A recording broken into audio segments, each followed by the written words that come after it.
A stranger mailed me a faded blueprint with my house circled in red. No note, no return address.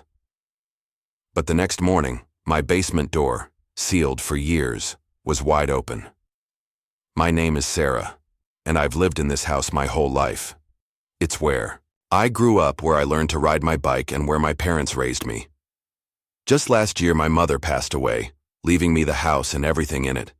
It was a bittersweet inheritance, full of memories, but also full of responsibility. I wasn't sure I was ready for that, but I had no choice. I moved back into my childhood home, hoping to make peace with the past and start fresh. At first, everything felt fine. The house was old, sure, but it was comfortable, familiar. That is, until one afternoon I got a letter from a man named Daniel Holt. The letter was brief, just one sentence.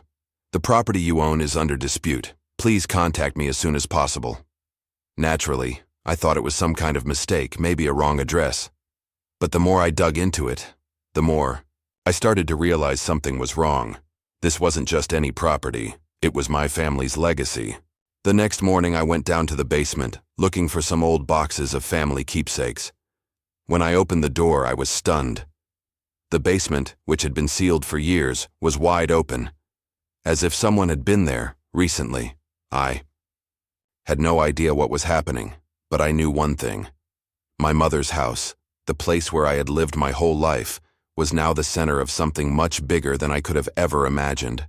A few days after the strange letter from Daniel Holt, I received a phone call that turned everything upside down. It was from the local developer, Brian McAllister, and his tone was not one of courtesy. "Miss Langley, we need to discuss your property," he said, his voice sharp and confident. Before I could even respond, he continued, "You've been notified multiple times about the encroachment issue, and we expect you to act accordingly." I had no idea what he was talking about. No one had notified me about anything. But as it turned out, this man wasn't just some developer trying to buy land for a new mall. He was the one behind a major project that was going to wipe out the small, quiet neighborhood I had known my whole life to make way for a new luxury complex. And apparently, my house, the house I had inherited from my mother, was smack in the middle of his plans. I asked to meet with him in person. I thought maybe I could figure out what was really going on. But when I walked into the meeting room, I saw more than just Brian McAllister. There was a woman sitting next to him, and I immediately recognized her face. It was Claire Michaels, the president of the local HOA. Claire had always been an overbearing figure in the neighborhood, the type who'd constantly try to tell everyone how to keep their lawns, how many Christmas lights were too many, and who could park in the guest spots. She looked at me with a smug smile, as if she'd been waiting for this moment for years. "Sarah Langley," she said with a false sweetness, "we've been looking into your property for quite some time. As you know, the HOA has rights over all land within the boundaries of our jurisdiction, and we've already made plans to redevelop this area." "You've got to be kidding me," I shot back. "My house is not for sale, and I've never been notified about any redevelopment plans. You're talking about bulldozing homes and businesses. You can't just take my family's property." Brian McAllister leaned forward, his cold eyes locking onto mine. "Oh, but we can. We already own the land next to yours, and we've got everything in place to move forward. Your family's property? It's been deemed an unsuitable structure. It's practically abandoned." "That's a lie," I said, my heart racing. "This house has been in my family for over 30 years. My mother lived here until she passed away. I've been taking care of it." Claire's smile widened. "It's all in the paperwork. You'll have to vacate the property. And if you don't, well, there's not much we can do to stop the bulldozers. We've already got a court order in place, Sarah." The way she said it made my stomach churn. It was as if she already had the power to rip everything away from me without so much as a second thought. I was a powerless pawn in their scheme, and they had no intention of backing down. The meeting ended with a vague promise that they'd be in touch with further instructions. Instructions that I knew would lead to the end of everything I had ever known and loved. The meeting with McAllister and Claire left me shaken. But I wasn't ready to give up. I knew I had to find some kind of evidence, something that could stop them in their tracks. I spent the next few days digging through old family records, old property deeds, and anything I could find in the attic. My hands were shaking, sifting through the dust and old documents that had been sitting there for decades, but I couldn't stop. I had to find something. And then, one evening, I stumbled upon it. Tucked away inside an old filing cabinet in the back of the attic was a leather-bound binder, faded and worn from age. The cover was covered in dust, but as I flipped through the pages, something caught my eye. It was a collection of blueprints, surveys, and legal documents. Documents that my mother had never mentioned. The first paper I pulled out was a 1910 land survey. It was old, barely legible in some spots, but it was clear enough to show the layout of the land my family had owned for over a century. And that's when I saw it. The survey clearly showed the boundaries of my family's land, stretching well beyond what the county had recorded in the current deed. There was an additional 80 acres, a stretch of land that was now occupied by McAllister's development. My heart stopped. They weren't just taking my house. They were on land that wasn't even theirs, land that they had no legal right to. I couldn't believe it. They had been building homes and planning the entire development on stolen land, and no one had bothered to check the original documents because no one knew about them. But I did now. I ran my fingers over the survey again, confirming what I had just discovered. This was the secret weapon I'd been looking for. The key to saving my family's legacy and stopping these people from taking everything. But it wasn't enough just to know the truth. I needed to prove it. I spent the next few hours scanning the documents and making copies. I knew I had to act fast. I couldn't just show up at the courthouse with these papers and hope they'd take me seriously. I had to be prepared for a fight. I needed to get a lawyer, someone who would listen to my side of the story and help me take these criminals down. But as I sat there staring at the survey, a realization hit me. I wasn't alone in this fight. My grandfather had fought for this land, and now it was my turn. I couldn't let McAllister and Claire Michaels destroy everything my family had worked for. I wasn't just fighting for a house. I was fighting for my family's history, for the memories that my mother had left behind. And with this land survey, I had the proof to back me up. The battle was just beginning. I knew the land survey was a game changer, but it wasn't enough on its own. I needed more proof, something that would tie McAllister and Claire Michaels to the illegal land grab. So, I started digging deeper.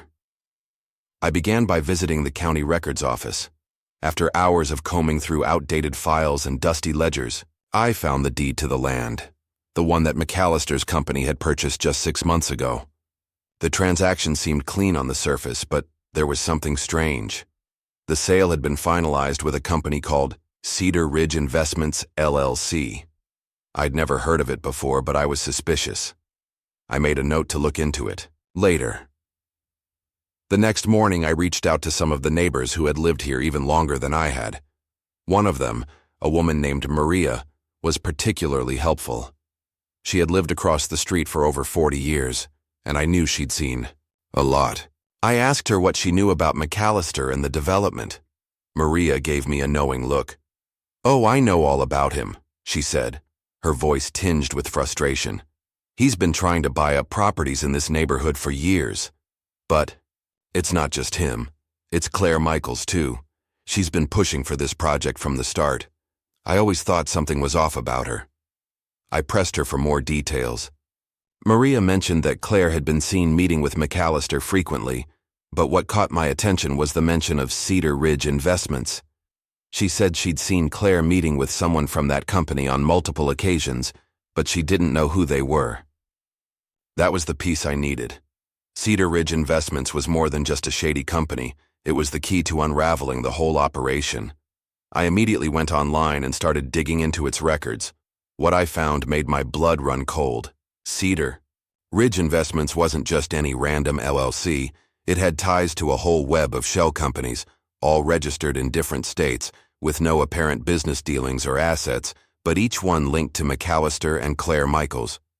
In fact, Claire was listed as the principal for 3 of them. And McAllister? He was involved in 2 others. They weren't just trying to buy my house. They were using these companies to launder money and hide the true scope of their development plans. I couldn't believe what I was seeing.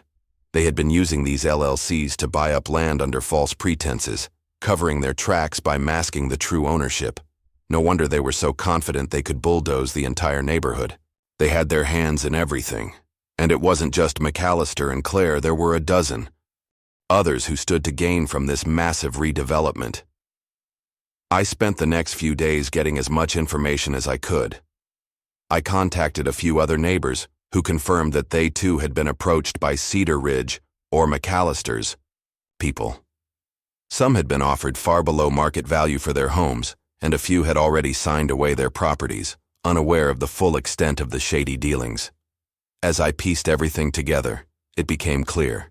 This wasn't just a simple land grab. It was a coordinated, calculated effort to destroy an entire community for profit. And I was right in the middle of it. I couldn't just stand by and watch this happen. I had to act, and fast. I thought I had the upper hand. With the land survey and the web of shady companies, I finally felt like I could take on McAllister and Claire. I hired a lawyer, and we started building a case. I was ready to fight, to stand up for my family's land and make sure they didn't get away with stealing everything. But just as things were beginning to fall into place, the retaliation started. It began one morning when I went out to check my mailbox. As I walked up my driveway, I noticed something strange. A large, heavy concrete barrier had been placed at the entrance, blocking my way out. I couldn't even drive my car. I called the local authorities, assuming this was some kind of misunderstanding. But when they arrived, they told me there was nothing they could do. They said that it was private property, and that I had no right to remove the barriers without approval. It was McAllister's land, according to them, not mine. I immediately called my lawyer, but the moment I hung up, I noticed something worse. My water had been shut off. No warning, no notice, just a line cut. It felt like everything I had was slowly being stripped away. I was getting desperate, but it didn't end there. The next day, I received a letter from the local zoning office. My property was being hit with 12 different code violations. Some of them were absurd: unsafe structure, unpermitted additions, even excessive vegetation. They were using these fake violations as a weapon to push me into compliance. It felt like they were trying to crush me from every angle. I was cornered. Every move I made seemed to be met with another obstacle. McAllister and Claire weren't just trying to buy my property. They were making it impossible for me to live in it. It was clear now that they would stop at nothing to get me out. But the real blow came a few days later. I went to a town meeting to present the evidence I had gathered. I walked in with my lawyer, holding the land survey and all the documents that tied Claire and McAllister to the illegal land grab. I thought that with all this proof, the town council would listen. But as soon as I began speaking, Claire Michaels stood up and interrupted me. "This is a waste of time," she said, her voice dripping with condescension. "Sarah Langley is just a bitter homeowner trying to keep her property when she knows it's over. The council has already approved the redevelopment plan. You're out of options." I tried to push back, but the council was silent. They didn't want to listen. I could feel the weight of their indifference pressing down on me. It wasn't about the truth anymore. It was about power. McAllister's money, Claire's influence, it had all poisoned the system. I was standing alone against a force that had already won. I walked out of that meeting feeling defeated, but I knew I couldn't give up. I had to find a way to fight back. But as I left the building, I saw something that stopped me dead in my tracks. Standing by the parking lot, McAllister was talking to a uniformed officer. I didn't know what they were discussing, but I had a sickening feeling in my stomach. My lawyer was right behind me, and I could see the expression on his face. Something had just gotten a whole lot worse. It was the day of the town hall meeting, the moment I had been waiting for. I had fought tooth and nail for this day, gathering all the evidence, building my case, and praying that the council would finally hear me out. I arrived early, standing outside the building, my heart pounding in my chest. I could see McAllister's shiny black SUV parked out front, Claire already inside, probably preparing her speech. They had been so confident, so sure that this was their victory. But today, I was going to show them otherwise. The room was packed when I walked in, the tension palpable. I could see Claire sitting at the front, a smug smile on her face, while McAllister sat beside her, arms crossed, looking every bit the businessman who had already won. I walked up to the podium and placed my folder on the table in front of me. For a moment, I just stood there, letting the silence settle. I needed them to feel the weight of what was coming. The chairperson called the meeting to order, and the first few items went by in a blur. I was focused on the documents in front of me, on the land survey that had the power to change everything. I could feel Claire's eyes on me burning with disdain, but I didn't flinch. I was ready. Finally, it was my turn. I stood at the front of the room, the council members staring at me, unsure of what to expect. I took a deep breath, glanced down at the land survey one last time, and unfolded it slowly. I could feel the room lean in, the audience sensing something was about to shift. I looked directly at Claire, then at McAllister. You built your homes, including yours, Claire, on my family's land. This survey, dated 1910, clearly shows that the boundaries of our property extend far beyond what your development plans show. You are not the rightful owners of this land. This is theft. The room went dead silent. I could hear Claire's breath catch, and McAllister's expression faltered for just a second. I pressed on. For years, my family has worked this land. We raised livestock here, grew crops, and built a legacy that was passed down from generation to generation. But you, Claire, and you, McAllister, you've decided that a few $1 million is worth more than history, more than the people who have lived here their whole lives. You've been using shady LLCs to hide your tracks, pushing people out of their homes, and now you're trying to take what's rightfully mine. But I won't let that happen. I could see the council members exchanging glances. The tide was turning. Claire stood up, her face flushed, but I didn't back down. I could feel my heart racing, but I held my ground. This was it. The moment when everything changed. Then, I heard one of the council members speak up. We'll need to review this evidence, but you've made a compelling case, Ms. Langley. We may need to halt the development until we can look further into this. I couldn't believe it. The victory was real. I had finally done it. I had exposed the truth, and now the wheels were turning to stop the destruction of my family's land. As the meeting adjourned, Claire stormed out of the room, furious. McAllister stood there for a moment, glaring at me, but there was no more smugness in his eyes. I had won. And just like that, the fight was far from over, but this was my victory moment. The first real step toward saving everything I had worked for. The council agreed to halt the development. I didn't force anyone out.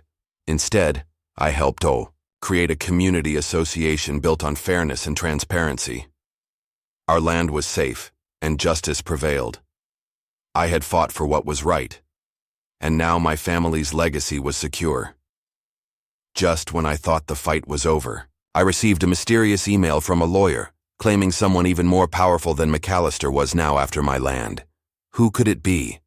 What would you do if your legacy was at risk again? Share your thoughts below.